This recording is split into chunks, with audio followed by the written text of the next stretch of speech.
আমাদের আলোচনা চলছিল আল্লাহর হাবিব সাল্লাল্লাহু আলাইহি ওয়াসাল্লাম আল্লাহ তাআলার দাওয়াতে যখন মেরাজ গমন করলেন, সেই মেরাজ সফরে আল্লাহ তাআলা তাকে জান্নাত এবং জাহান্নাম দেখিয়েছেন। জাহান্নামের কিছু আযাব, কিছু শাস্তি, কিছু ভয়ঙ্কর দৃশ্য, আল্লাহ তাআলার কিছু নিদর্শন আল্লাহ দেখিয়েছেন। ঠিক তদ্রূপ জান্নাতেরও কিছু নিদর্শন আল্লাহ দেখিয়েছেন। আমাদের আলোচনা চলছিল আল্লাহ রাসূল সাল্লাল্লাহু আলাইহি ওয়াসাল্লাম জাহান্নামের কিছু আযাব দেখেছেন, সেগুলো আমাদের সামনে প্রিয় নবী বর্ণনা করেছেন। আজকের এই পর্যায়ে আল্লাহ রাসূলের সাথে জাহান্নামের দারোগা, তার নাম মালিক। জাহান্নামের দারোগার নাম কি? মালিক। মালিক দারোগার সাথে আল্লাহর হাবিব সাল্লাল্লাহু আলাইহি ওয়াসাল্লামের সাক্ষাৎ হয়েছে। সেই সাক্ষাতের ঘটনা এবং মালিক দারোগা সম্পর্কে আল্লাহ তাআলা পবিত্র কোরআনে কি বলেছেন, সেই আলোচনা আমরা প্রথমে করব ইনশাআল্লাহ। প্রিয় নবী সাল্লাল্লাহু আলাইহি ওয়াসাল্লাম জাহান্নাম পরিদর্শনকালে মালিক দারোগাকে দেখলেন। এই দারোগা বড় ভয়ঙ্কর, বড় রাগান্বিত, তার চেহারায় রাজ্যের গোস্বা। প্রিয় নবী সাল্লাল্লাহু আলাইহি ওয়াসাল্লাম হযরত জিবরিলকে জিজ্ঞেস করলেন, হে জিবরিল, এই লোকটাকে? কিছু মানুষের চেহারা বড় ভয়ঙ্কর থাকে, চেহারার দিকে তাকাইলেই ভয় লেগে ওঠে, গায়ের রোম কাটা দিয়ে যায়, কলিজা কেঁপে ওঠে, অন্তরাত্মা কাঁপে ওঠে। মালিকের চেহারা দেখে রাসূলুল্লাহর ভয় লেগে গেল। প্রিয় নবী জিজ্ঞেস করলেন, এই লোকটাকে? হযরত জিবরিল বললেন, এই লোকটা হলো জাহান্নামের দারোগা মালিক। জিবরিল আলাইহিস সালাম প্রিয় নবীকে বুঝালেন যে আপনি তাকে সালাম করুন। প্রিয় নবী সাল্লাল্লাহু আলাইহি ওয়াসাল্লাম তাকে সালাম করতে যাবেন। নবীজির আগেই মালিক দারোগা প্রিয় নবী মুহাম্মদুর রাসূলুল্লাহ সাল্লাল্লাহু আলাইহি ওয়াসাল্লামকে সালাম করলেন। বুঝা গেল জাহান্নামের দারোগা, মালিক দারোগা আল্লাহ রসুলকে চিনে ফেলেছেন। আল্লাহ রসুলের মর্যাদা, আল্লাহ রসুলের মর্তবা সম্পর্কে তিনি অবগত আছেন। এই জন্য রসুলুল্লাহর সালামের আগেই তিনি আগেভাগেই সালাম দিলেন। কোরআনে পাকের কমপক্ষে 2 জায়গায় মালিক দারোগার আলোচনা আছে। কয় জায়গায়? কমপক্ষে 2 জায়গায়, এর বেশিও থাকতে পারে। এক জায়গায় তার নাম সহ আছে, এটা হলো 25 নম্বর পারা, সূরাতুজ যুখরুফ। আমার সামনে সূরাতুজ যুখরুফ খোলা আছে। এর 77 নম্বর আয়াতে মালিক এই নামটাই আছে। এই সূরার শেষ পর্যায়ে আল্লাহ তাআলা জান্নাতি এবং জাহান্নামী উভয় প্রকারের বান্দাদের আলোচনা করেছেন। জান্নাতীরা জান্নাতে কি পুরস্কার পাবে সংক্ষিপ্ত একটা আলোচনা আল্লাহ করেছেন। পাশাপাশি জান্নাতের আলোচনার পরে জাহান্নামের আলোচনা এবং জাহান্নামীদের আলোচনা করেছেন। ইন্নাল মুজরিমিনা ফি আযাবি জাহান্নাম খালিদুন। আল্লাহ রাব্বুল আলামিন বলেন, যারা অপরাধী তারা জাহান্নামের আযাবে চিরকাল থাকবে। لا يفتر عنهم وهم فيه مبلسون। জাহান্নামের আযাব তাদের উপর হালকা করা হবে না, কঠিনভাবে কঠিন থেকে কঠিনতর হতে থাকবে এবং তারা নিরাশ হয়ে যাবে। এখান থেকে বের হতে পারার কোনো আশা তাদের থাকবে না। আমরা জেলখানায় গেছি, 3 মাস জেলখানায় থাকার সুযোগ হয়েছে। ওই জায়গাটায় যাওয়ার আশা করার দরকার নাই। আল্লাহ সবাইকে রক্ষা করেন, আমিন বল। এমন বিপদে না ফেলেন যে জেলখানায় যাইতে হয়, এই জন্য কখনো এটা কামনা করতে নাই। বাকি সেখানে কিছু খারাপ অভিজ্ঞতা আছে। সেখানের আসামি 2 প্রকারের আছে। কিছু আসামি আছে যারা ছাড়া পেয়ে যাবে, আশা তাদের যে আমি ছাড়া পেয়ে যাব, আমার বাহির থেকে প্রচেষ্টা চলছে, বিচারে আমার জামিন হবে, আজ হোক কাল হোক 1 বছর পরে হোক হবে। এরা কখনো নিরাশ নয়, বৎসরকে বৎসর জেলখানায় আছে, কিন্তু তাদের আশা আছে তারা বের হবে। আরেক প্রকারের আসামি আমরা দেখেছি যারা নিরাশ আর হতাশ, কোনো দিন বের হতে পারবে এই আশাও তাদের নাই। এমন আজব এক ব্যাপার, কিছু মানুষ আছে ভাগ্যের দোষে সেখানে পড়ে আছে। আপনি তাদের ঘটনা শুনলে তাদের তেমন কোনো অপরাধ নাই, কিন্তু এমন দুর্ভাগা তারা কোনোভাবেই জেলখানা থেকে বের হতে পারে না। এরা যুগ যুগ ধরে জেলখানায় রয়ে গেছে। আমাদের জেলখানায় আমাদের টাকা পয়সা গেলে সেখানে টাকা হাতে দেয় না, একটা খাতায় টাকার অঙ্ক লেখা থাকে, আপনি যেটা কিনবেন খাতা থেকে হিসাব আস্তে আস্তে বিয়োগ হতে থাকে। তা আমাদের টাকাটা যার হাতে আসতো, একটা ছেলে খুব সুন্দর করে, এই ছেলেটার তেমন কোনো অন্যায় নাই, এই জেলখানায় যুগ যুগ ধরে আছে। তার বাবা তার শোকে মারা গেছে, মা তার শোকে মারা গেছে, একটাই ছেলে, একটা বোন ছিল, বোনও শোকে মারা গেছে, সে একা জেলখানায় রয়ে গেছে। পরিবারের সবাই তার শোকে এক এক করে মারা গেছে। তাকে যে কেউ ছাড়াবে, তাকে যে কেউ মুক্ত করবে, এমন কেউ নাই দুনিয়াতে। এক সময় চেষ্টা করতো, এখন আর চেষ্টা বাদ দিছে। সে নিরাশ আর হতাশ, বলে যে না, এটাই আমার জীবন, আমি এখানেই থাকবো। তো জেলখানায় ওয়াহুম ফিহি মুবলিসুন, আল্লাহ বলছেন জাহান্নামের জেলখানায় যে আসামিরা, এরা কাফের মুশরিক যদি হয় চিরকাল থাকবে, আযাব কঠিন থেকে কঠিনতর হতে থাকবে এবং তারা সেখানে নিরাশ থাকবে, তাদের কোনো আশা থাকবে না, আর কোনোদিন তারা বের হইতে পারবে না। আল্লাহ রাব্বুল আলামিন বলেন ওয়ামা যালামনাহুম ওয়ালাকিন কানু হুমুজ জালিমিন, আমি তাদের উপর কোনো অবিচার করি নাই, তারা নিজেরাই তাদের উপর অবিচার করেছে। দুনিয়ার জেলে নিরপরাধীরাও থাকে, আল্লাহর জেলে কোনো নিরপরাধী থাকবে? জোরে বলেন, আল্লাহর বিচারে কেউ মজলুম হবে? কেউ হবে না। এক বিন্দু পরিমাণ জুলুম আল্লাহ করবেন না। জাহান্নামীরা জাহান্নামের আযাব ভোগ করতে করতে যখন আর সহ্য হবে না, জাহান্নামের দারোগাকে ডেকে ডেকে তারা বলবে ওয়ানাদাউ ইয়া মালিকু লিয়াকদি আলাইনা রাব্বুকা ক্বালা ইন্নাকুম মাকিসুন। জাহান্নামের দারোগাকে তারা ডেকে বলবে, ও মালিক দারোগা, এই যে মালিক তার নাম, ইয়া মালিকু, ও মালিক,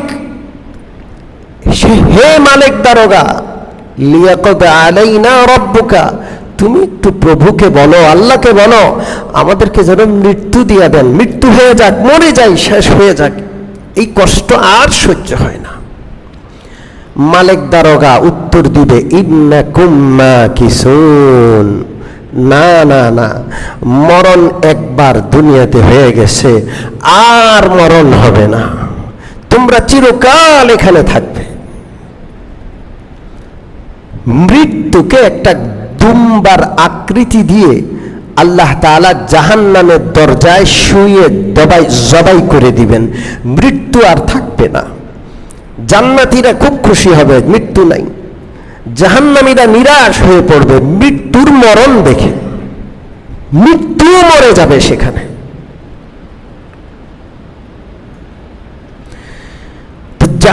মালিক দারোগা বলবে ইন্নাকুম মাকিসুন, তোমরা চিরকাল এখানে থাকবে। লাকাদ জিনাকুম বিল হাক্কি ওয়ালাকিন্না আকসারাকুম লিল হাক্কি কারিহুন। আল্লাহর পক্ষ থেকে একটা আওয়াজ আসবে যে কেন এখন নিরাশ হতাশ, কেন এখন মৃত্যু কামনা করো। লাকাদ জিনাকুম বিল হক, আমার নবীর মাধ্যমে, কোরআনের মাধ্যমে, নবীর ওয়ারিস ওলামায়ে কেরামের মাধ্যমে হক আর সত্য বিষয়টা তোমাদের সামনে আমি উপস্থাপন করেছিলাম, কিন্তু তোমরা হককে অপছন্দ করেছো, গ্রহণ করো নাই, প্রত্যাখ্যান করেছো। অতএব জাহান্নামে থাকতে হবে। এই এক জায়গায় আলোচনা মালিক দারোগার, যার সাথে রাসূলুল্লাহর জাহান্নামে সাক্ষাৎ হলো। মালিক দারোগার আলোচনা পবিত্র কোরআনের আরেক সূরায় আছে, নাম হলো সূরাতুজ জুমার। কি নাম? জোরে বলেন। সূরাতুজ জুমার, আয়াত নম্বর 71, আয়াত নম্বর 72। এই দুই আয়াতে জাহান্নামীদের কথা আলোচনা হয়েছে। জাহান্নামীদেরকে জাহান্নামের দিকে কিভাবে টেনে হিঁচড়ে নেওয়া হবে সেই দৃশ্যটা আল্লাহ তুলে ধরেছেন। وَسِيقَ الَّذِينَ كَفَرُوا إِلَى جَهَنَّمَ زُمَرًا। আল্লাহ রাব্বুল আলামিন বলেন, জাহান্নামের দিকে জাহান্নামী অপরাধীদেরকে টেনে টেনে নিয়ে যাওয়া হবে।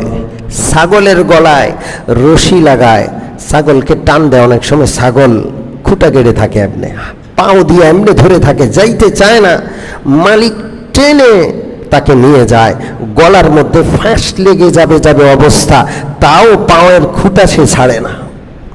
সিকাল্লাযীনা কাফারু ইলা জাহান্নামা যুমারা, কাফেরদেরকে এইভাবে গলায় দড়ি লাগিয়ে টেনে হিচড়ে দলে দলে জাহান্নামের দিকে নিয়ে যাওয়া হবে।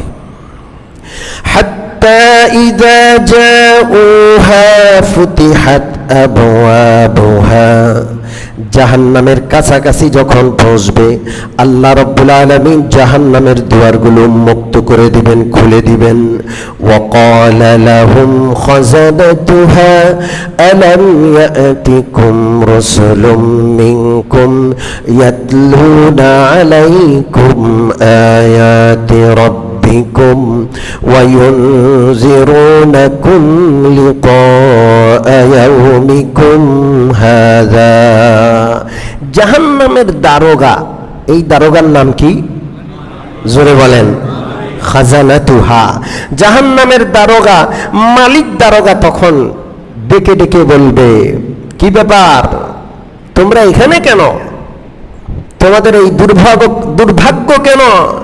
আলাম ইয়াতিকুম রাসূলুম, তোমাদের কাছে কি কোনো নবী রাসূল আসে নাই? কোন কিতাব, ইয়াতলুনা আলাইকুম আয়াতি রাব্বিকুম, আল্লাহর কিতাব তোমাদের কাছে তেলাওয়াত করে শোনানো হয় নাই? তাফসীর হয় নাই? সিরাত মাহফিল হয় নাই? ওয়া ইউনযিরুনাকুম লিকাআ ইয়াউমিকুম হাযা, আজকের এই কঠিন দিবস সম্পর্কে তোমাদেরকে কি কেউ সতর্ক করে নাই? ক্বালু বালা, জাহান্নামীরা বলবে, হ্যাঁ অবশ্যই এসেছিল, অবশ্যই আল্লাহর কোরআন আমাদেরকে তেলাওয়াত করে শোনানো হয়েছে, আল্লাহর পক্ষ থেকে নবী রাসূল কিংবা তাদের ওয়ারিস উলামায়ে কেরাম এসেছিলেন, কিন্তু ওয়ালাকিন হাক্কাত কালিমাতুল আযাবি আলাল কাফিরিন, কিন্তু আমরা তো কাফের, আমাদের ভাগ্য খারাপ, আজকে এই জন্য আমাদেরকে জাহান্নামের দুয়ারে আসতে হলো। قيل ادخلوا أبواب جهنم خالدين فيها فبئس مثوى المتكبرين, তাদেরকে বলা হবে আর কোনো কথা নাই, যাও উদখুলু আবওয়াবা জাহান্নামা, জাহান্নামের দুয়ার উন্মুক্ত, সোজা চলে যাও ওইদিকে, আর কোনো কথা নাই। ফাবিসা মাসওয়াল মুতাকাব্বিরিন, তোমরা অহংকারী ছিলা। হক গ্রহণ না করা এটাই অহংকার। কোন সত্য বিষয় আসার পরেও গ্রহণ করে না, ওইটার কাছে যায় না, ওইটাকে আপন করে নেয় না, এটাই অহংকার। তোমরা অহংকারী ছিলা, অহংকারীদের জায়গা জাহান্নাম। আর কোনো আলোচনা আর কথা নাই, যাও জাহান্নামে যাও। পবিত্র কোরআনের কয় জায়গায় মালিক দারোগার কথা আলোচনা আছে? 2 জায়গায়। জাহান্নামীদের তার সাথে কথোপকথন হবে। রাসূলুল্লাহ মালিক দারোগাকে দেখলেন, মালিক দারোগার সাথে রাসূলুল্লাহ সাল্লাল্লাহু আলাইহি ওয়াসাল্লামের কথোপকথন হলো। প্রিয় নবী সাল্লাল্লাহু আলাইহি ওয়াসাল্লাম জাহান্নাম পরিদর্শনকালে আরেক ব্যক্তিকে দেখলেন, বড় আজব বদসুরত, খুবই ভয়ঙ্কর তার চেহারা। কেমন চেহারা? গায়ের রং লাল রক্তিম, চোখের রং নীল, তার দেহটা খাটো। জিবরিল আলাইহিসসালাতু ওয়াসসালামকে আল্লাহর রাসূল জিজ্ঞেস করলেন, এই ভয়ঙ্কর লোকটাকে? তার চোখ, তার চাহনি, তার চেহারার রং সবই ভয়ঙ্কর, কে লোকটা? হযরত জিবরিল আলাইহিসসালাতু ওয়াসসালাম উত্তর দিলেন, এই লোকটা যেই যুগে পৃথিবীতে ছিল সেই যুগের সবচাইতে দুর্ভাগা আর হতভাগা। এই লোকটার আলোচনাও পবিত্র কোরআনে আছে, পবিত্র কোরআনের একাধিক জায়গায় আছে এই লোকটার আলোচনা। কে এই লোকটা? এই লোকটার নাম কি? এই লোকটার নাম কুদার। কি নাম? জোরে বলেন। কুদার। কুদার, এই কুদার শব্দটা কোরআনে নাই, কিন্তু কোরআনে এই লোকটাকে দুর্ভাগা নামে পরিচয় দেওয়া হয়েছে। এই লোকটা কোন সময়কার লোক, কোন নবীর উম্মত, কি কারণে তার এত দুর্ভাগ্য এবং সে কি অঘটন ঘটিয়েছিল? এই লোকটা হযরত সালেহ আলাইহিস সালাতু ওয়াস সালামের সময়কার লোক। এই লোকটা নবী সালেহ আলাইহিস সালাতু ওয়াস সালামের সাথে বেয়াদবি করেছিল। এই লোকটা আল্লাহর নিদর্শনকে মিটিয়ে দেওয়ার চেষ্টা করেছিল। যেই লোক নবীর সাথে বেয়াদবি করে সেই লোকের ভাগ্য শেষ হয়ে যায়, ভাগ্য নষ্ট হয়ে যায়। নবী নাই, নবী আর আসবেন না, নবীর ওয়ারিস হকপন্থী ওলামাদের সাথে যারা বেয়াদবি করে ওদের কপাল পড়ে যায়, ওদের ভাগ্য নষ্ট হয়ে যায়। এই লোকটার ঘটনা পবিত্র কোরআনে আছে, আমি সংক্ষেপে আপনাদেরকে বলছি। হযরত সালেহ আলাইহিস সালাতু ওয়াস সালাম বড় মাপের একজন নবী। কওমে সামুদের কাছে তাকে পাঠানো হয়েছে। অন্যান্য নবীদের মতো তিনিও তার কওমকে, তার জাতিকে একত্ববাদের দাওয়াত দিলেন, এক আল্লাহর দিকে ডাকলেন। লোকেরা বলল, তুমি আমাদের মতো মানুষ, আমরা তোমাকে কেন মানব? মানুষ আবার নবী হবে কেন? অনেক লোক আছে যারা আলেমদের মর্যাদাকে মানতে রাজি না। ঠিক তদ্রূপ নবীদের জাতির মধ্যে এমন জাতি ছিল যারা নবীদেরকে আল্লাহ মর্যাদা দিয়ে পাঠিয়েছেন এটা মানতই না। তুমিও মানুষ আমাদের মতো। وقالوا ما لهذا الرسول يأكل الطعام ويمشي في الأسواق। আরে এটা কেমন রাসূল? উনি খান, উনি পান করেন, ওনার ফ্যামিলি আছে, পরিবার আছে, বাচ্চা কাচ্চা হয়, বাজারে যান, বাজার করেন, তো আমাদের আর তার মধ্যে বেশ কম কি? তিনি কেন রাসূল হবেন? এটা আগেকার প্রশ্ন, বহু আগের, হাজার হাজার বছর আগে। নবীকে মানতে রাজি না। এখনো দেখবেন অনেক লোক আলেমদেরকে সম্মান করতে রাজি না। আলেমদের সম্মান আর মর্যাদা সম্পর্কে মসজিদে কোনো হাদিস, কোনো কোরআনের আয়াত আলোচনা করলে মসজিদের বাহিরে গেটে গিয়েই গালমন্দ শুরু করে, ওটা তারা মানে না, প্রতিবাদ করে। আপনারা দেখবেন এরকম লোক আছে। হযরত সালেহ আলাইহিস সালাতু ওয়াস সালামকে তার জাতি চ্যালেঞ্জ করলো, আপনি কিভাবে নবী? আপনাকে কেন আমরা নবী মানব? আপনি তো আমাদের মতোই মানুষ। আপনি যদি আল্লাহর নবী হয়ে থাকেন, আল্লাহ রাব্বুল আলামিনের পক্ষ থেকে কোনো অলৌকিক ঘটনা আমাদেরকে দেখান। হযরত সালেহ আলাইহিস সালাম আল্লাহর কাছে দোয়া করলেন, আল্লাহ, আমার জাতি তো আমাকে নবী মানছে না, আপনি তাদেরকে অলৌকিক কোনো বিষয় দেখান যেন তারা আমাকে নবী মেনে নেয়। হযরত সালেহ আলাইহিস সালাম যেখানে থাকতেন, যে এলাকায় বসবাস করতেন, সেখানে একটা পাথরের পাহাড় ছিল, একেবারে পাথর, কঠিন পাথরের পাহাড়। আল্লাহ রাব্বুল আলামিন অলৌকিক বিষয় পাঠালেন, বিশাল বড় পাথরের পাহাড়টা দুই ভাগে ভাগ হয়ে যায়, ডিমের মতো দুই ভাগে ভাগ হয়ে যায়। পাহাড়ের ভিতর থেকে একটা উটনি বের হয়, বিশাল আকৃতির উটনি। উটনি এটা গর্ভজাত, মায়ের গর্ভ থেকে পৃথিবীতে আসে, কিন্তু এটা এমন এক আজব উটনি, এটা পাথরের ভিতর থেকে বের হলো। পাথরের পাহাড়টা ডিম যেরকম আমরা ভাঙি বা ডিম এর ভিতর থেকে যেমন মুরগির বাচ্চা বের হয়, পাথরের পাহাড়টা এইভাবে ফেটে গেল, আর এর ভিতর থেকে এই বিশাল আকৃতির একটা উটনি বের হলো। এটার নাম হইল নাকাতুল্লাহ। এই উটনিটা কার উটনি? আল্লাহর। নাকাতুল্লাহ, নাকাতুন মানে উটনি। কোরআনে পাকে এই শব্দটাই আছে, নাকাতুল্লাহ। এটা হলো আল্লাহর কুদরতি উটনি। এই উটনিটা পাহাড়ের ভিতর থেকে যখন বের হলো, আর সাধারণ উটনির চেয়ে দেহে আকৃতিতে অনেক বিশাল বড়, এটা দেখে তারা ভয় পেয়ে গেল, যাই বিশাল উটনি আবার পাথরের ভিতর থেকে বের হলো। আর আল্লাহর কি হিকমত, উটনিটা পাথরের ভিতর থেকে বের হয়ে আসার পর পর এর পেট থেকে একটা বাচ্চা হলো। উটনির কি হলো? বাচ্চা হলো। এই উটনিটা বের হয়ে আসার পর সালেহ আলাইহিস সালামের জাতি যেখানে বসবাস করত, সেখানে একটা কূপ ছিল, মরুভূমি অঞ্চল, কূপ। এই কূপ থেকে তারা পানি পান করত। 12টা জাতি ছিল, 12টা গোত্র ছিল তারা। এই 12 গোত্রের সকলেই সেই কূপ থেকে পানি পান করত। কূপের পানি কখনো কমতো না। আজকে উটনিটা, আল্লাহর কুদরতি উটনিটা বের হয়ে এসে সেই কূপের পানিতে এক চুমুক দিল, এক চুমুকেই কূপের পানি শেষ, এক ফোঁটা পানি আর নাই। এখন এই লোকগুলো পানি পাবে কোথায়? হযরত সালেহের কাছে এসে বলল যে আমাদের পানির কি ব্যবস্থা? এক আজব উটনি, এক চুমুকেই সব পানি শেষ।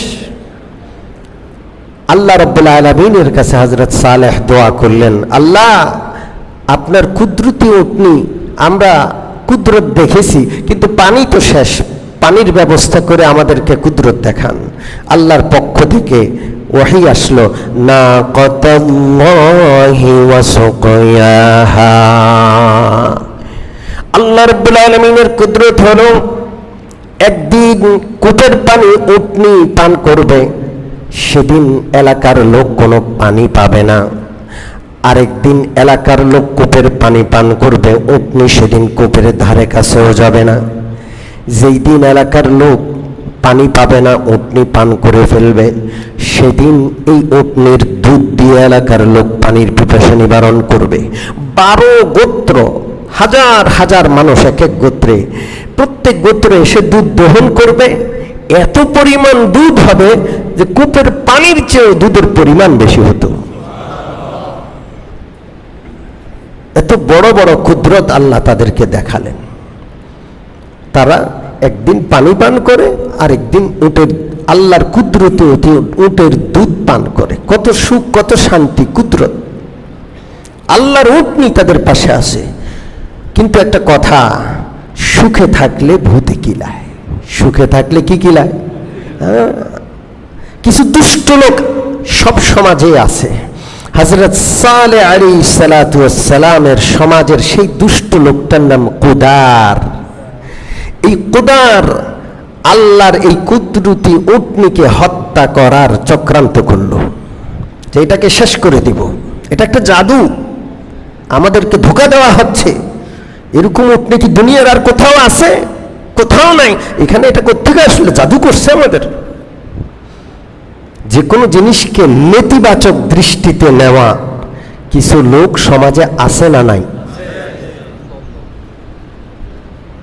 বাল কা খাল নেকালনা, উর্দুতে একটা কথা আছে, বাল কা খাল নেকালনা, চুলের থেকেও তারা চামড়া বের করে, চামড়া উঠায়, খাল উঠায়। ভালো জিনিসটার মধ্যেও তারা খারাপ খুঁজে বের করে।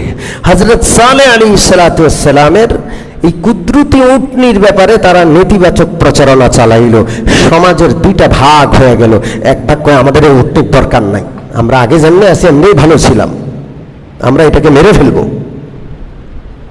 হযরত সালেহ আলাইহিস সালাম তাদেরকে বারণ করলেন, এটা কার উটনি? আল্লাহর। নাকাতাল্লাহি, আল্লাহর উটনি, খবরদার আল্লাহর কুদরতে হাত দিও না, মুসিবতে পড়ে যাবা। খোদার একদল লোক নিয়ে হযরত সালেহ আলাইহিস সালাতু ওয়াস সালামের এই উটনির উপর আক্রমণ করলো। আক্রমণ করে তাকে তরবারি দিয়ে আঘাত করে হত্যা করে ফেলল। উটনির বাচ্চাটা নিজেকে বাঁচানোর জন্য দৌড় দিল, ওই যে পাহাড়ের দিকে দৌড় দিল, যেই পাহাড় থেকে তার মা বের হয়েছে। আল্লাহর কি হিকমত, পাহাড়টা দুই ভাগে ভাগ হয়ে গেল। উটনির বাচ্চাটা পাহাড়ের ভিতরে ঢুকলো, পাহাড় আবার আগের মতো তাকে পেটের ভিতর নিয়ে সে আবার মিলে গেল। আল্লাহু আকবার। কিন্তু উটনিটাকে হত্যা করলো। আল্লাহ নবী সালেহ আলাইহিস সালাতু ওয়াস সালাম তার জাতিকে বললেন, তোমাদের মধ্যে যারা খারাপ কাজ করলো তাদেরকে তোমরা বাধা দাও নাই, অতএব আল্লাহর আযাব সবার উপরে আসবে। মাত্র 3 দিন সময় আছে, মাত্র 3 দিন সময় আছে। কয় দিন? জোরে বলেন, কয় দিন? 3 দিন সময় তোমরা পাবা। আল্লাহর আযাব আসতে 3 দিন বাকি, তোমরা ধ্বংস হয়ে যাবা, তোমাদের বাঁচার আর কোনো পথ নাই। আল্লাহর উটনিকে তোমরা হত্যা করেছো, আল্লাহর কুদরতে হস্তক্ষেপ করেছো। তারা জানতে চাইল 3 দিন আমাদের আয়ু আছে, 3 দিন পরে আমরা শেষ হয়ে যাব, এর কি আলামত? কোনো আলামত আছে কিনা, কোনো নিদর্শন আছে কিনা?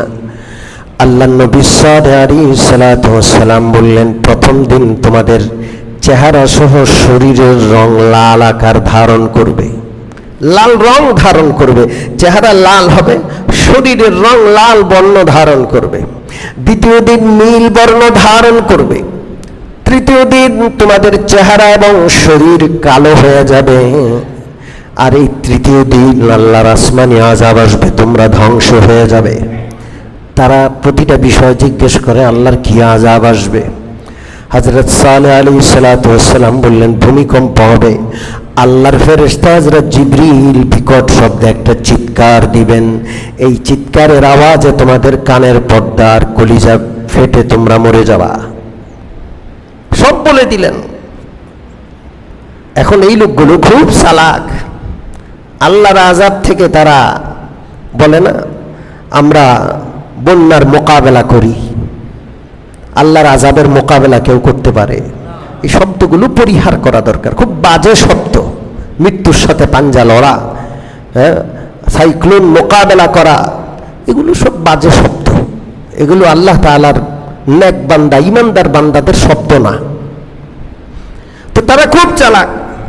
সর্বপ্রথম তারা চক্রান্ত করলো যে আমরা এই নবীকে আগে শেষ করে দিব। কাকে মারবো? নবীকে শেষ করে ফেলবো আগে। মনে রাখবেন, নবীগণ, নবীর ওয়ারিসগণ শুধুমাত্র আল্লাহর বিধানটা বলেন, এই ছাড়া তাদের কোনো ক্ষমতা আছে? তারা যেটা বলেন সেটার কারণে আপনি তাদের উপর রাগ করলেন, কেন করলেন? তারা তো কোরআনের কথাটাই বলছে। আপনি তাদের উপর রাগ করছেন না, আপনি কোরআনের বিরুদ্ধে যাচ্ছেন, আপনি আল্লাহর বিপক্ষে যাচ্ছেন। এটা মনে রাখতে হবে। হযরত সালেহ কেন আযাবের কথা বললেন? এই জন্য সর্বপ্রথম তারা পদক্ষেপ নিল যে হযরত সালেহকে হত্যা করে ফেলবে। কোদার, ওই দুষ্ট লোক কোদারের নেতৃত্বে বড় বড় 9 জন সন্ত্রাসী সেই এলাকায় ছিল। সব সন্ত্রাসী ঐক্যবদ্ধ যে হুজুরকে মেরে ফেলবো, শেষ করে ফেলবো। وكان في المدينة 9 رهط يفسدون في الأرض ولا يصلحون। 9 জন বড় বড় সন্ত্রাসী দলবল নিয়ে একত্র হয়েছে। তারা চক্রান্ত করলো, গভীর রাতে, রাতের আঁধারে আমরা তাকে হত্যা করব, আর স্বীকার করব না, কেউ বলবো না, বলবো যে কে মারছে আমরা জানি না। কত চালাক! গভীর রাতে আল্লাহ নবী সালেহ আলাইহিস সালাতু ওয়াস সালামের বাড়ি ঘেরাও করলো। আল্লাহ রাব্বুল আলামিনের কি কুদরত! কোন কোন বর্ণনায় আছে জমিন ফাঁকা হয়ে গেল। যারা আল্লাহর রাসূল হযরত সালেহের বাড়ির পাশে একত্র হলো তাকে হত্যা করার জন্য, জমিন ফেটে গিয়ে তাদেরকে গিলে ফেললো। জমিনের পেটের ভিতর তারা গায়েব হয়ে গেল, শেষ হয়ে গেল, গিলে ফেললো জমিন।